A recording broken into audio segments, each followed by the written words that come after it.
6 months after the deadly insurrection at the United States Capitol, the twice impeached disgraced ex-president is now spreading a new and dangerous conspiracy theory about what happened on that day, that dark day in our nation's history. For almost a week, Donald Trump has been publicly embracing Capitol rioter Ashley Babbitt as a martyr. Babbitt, an Air Force veteran, was fatally shot by police after storming the Capitol alongside the mob and trying to squeeze through a broken window of a barricaded door.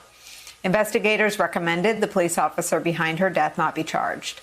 And while Trump is known for his bluster about law and order, this time he's painting Babbitt as a loyal soldier in his war on democracy. Quote, "Who shot Ashley Babbitt? You know, if that were on the other side, the person that did the shooting would be strung up and hung," Donald Trump recently claimed. We're back with Charlie Sykes and Frank Figliuzzi. You know, Charlie, not for nothing, Ashley Babbitt was part of a group whose mission statement was to hang Mike Pence. I mean, this is, you know, Donald Trump is sort of like your set weight on a scale. You can diet and diet, but your body returns to a weight. Donald Trump on the insurrection always returns to a belief that these were good people and to what he articulated to Kevin McCarthy, that maybe these people just care more about the election than he did. Yeah, it's gone full circle, right? And this is a very significant move, that by embracing this whole insurrectionists as martyrs, Donald Trump is reframing the entire issue and saying that, okay, you know, this may have been violent, but this was a noble effort. These people were actually heroes, and they were fighting to defend democracy. So, I mean, if you've been following the story so far, it went from it was Antifa, so it wasn't so bad. They were peaceful tourists. Maybe it was the FBI that incited it. But this, I think, is one of the more significant twists in the Trump saga, in this Trump, January 6th trutherism, which is to cast this as somehow noble. And he's willing to basically completely change his position about police killings in this particular case, because every revolution needs a martyr.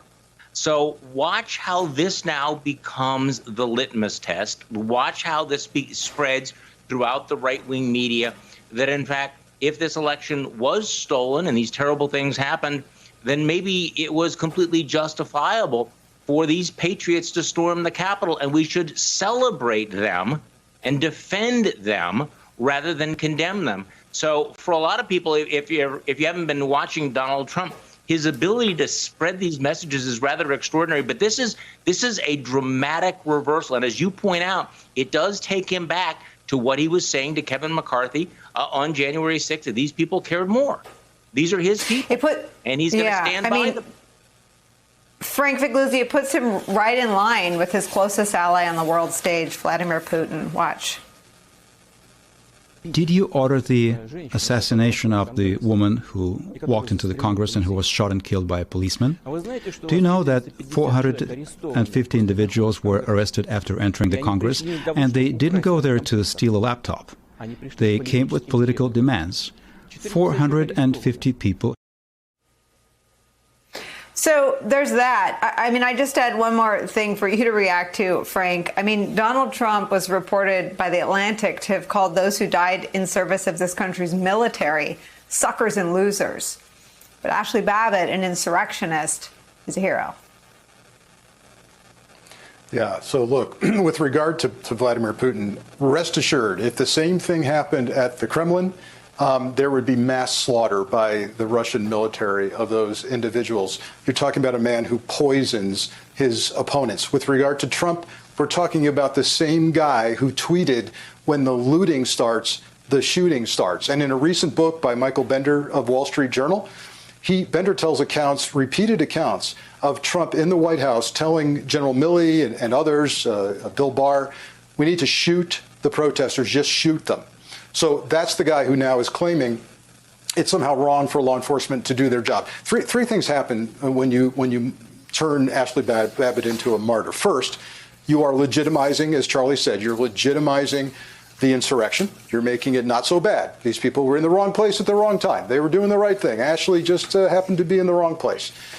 Secondly, you minimize the violence and the gravity of the threat that day posed to our absolute democracy. Thirdly, you're putting a target. Here's what's also really disturbing, and law enforcement needs to pay attention to this. Anybody who thinks that Trump or the GOP backs the blue. Check this out. We have the president basically demanding the identity of the law enforcement officer or agent who did his job, who was investigated and found to have done a righteous shooting in terms of defending himself and others from an imminent threat of death or serious bodily harm. He's demanding the name. Why is that? Because presumably it would then be okay to identify this agent and expose that officer and his family to danger, risk, safety, and threats. That's what this president wants to do to someone who simply tried to protect democracy. And Charlie, I'm with you. It's not an unexpected turn from the ex-president, sort of a known and brazen sadist. But it is, again, a new twist in Kevin McCarthy and Mitch McConnell's political depravity. Why are they going along with something that endangers the men and women who protect their lives every day at the U.S. Capitol? Well, when you've gone as far as they have, it's hard to step back at this particular point. But if I can make one more point, though, it's not just a revision of history of what happened in the past.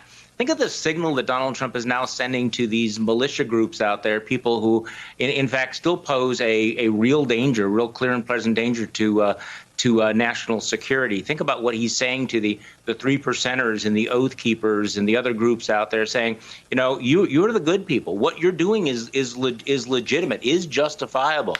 And so, you know, in the last segment, we were talking about whether or not what happened after 2020 election was a dry run or rehearsal. Think about what Donald Trump is doing to encourage and to back up these right-wing groups that now are being cast in the mode that they see themselves as patriots and freedom fighters, and he's feeding into all of that.